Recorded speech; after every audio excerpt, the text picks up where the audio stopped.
एक बार एक छोटी सी गांव में, जहां रात के अंधेरे से ही लोग डर जाते थे, एक अजीब सी कहानी छुपी हुई थी। गांव के एक पुराने हवेली के बारे में कहानी थी। हवेली इतनी पुरानी थी कि उसकी दीवारों पर ना जाने कितनी कहानियां लिखी गई थी। सब कहते थे कि हवेली में एक भूत रहता है जो रात के समय बाहर आता है।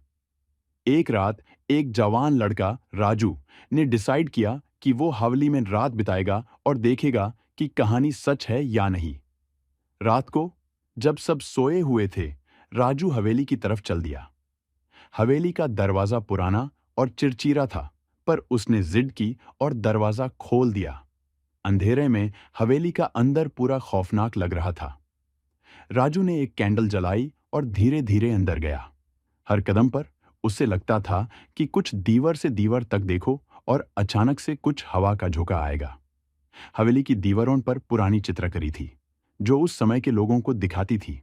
राजू को लगा जैसे चित्र उसे देख रहे हैं। जैसे ही वो एक पुरानी कमरा के अंदर गया, एक अजीब सी ठंडी हवा चलने लगी। कैंडल की रोशनी पल में धुंधली हो गई। राजू ने धीरे से देखा तो एक पुरानी चांदनी और एक घंटा एक कोने में रखा हुआ था।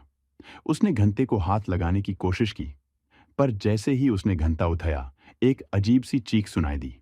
राजू ने घंटा नीचे गिरा दिया और देखा कि एक पतली सी शकाल रात के अंधेरे से निकाल रही थी। राजू की आंखों से पानी आ गया और उसने तुरंत भागकर हवेली से बाहर निकालने की कोशिश की।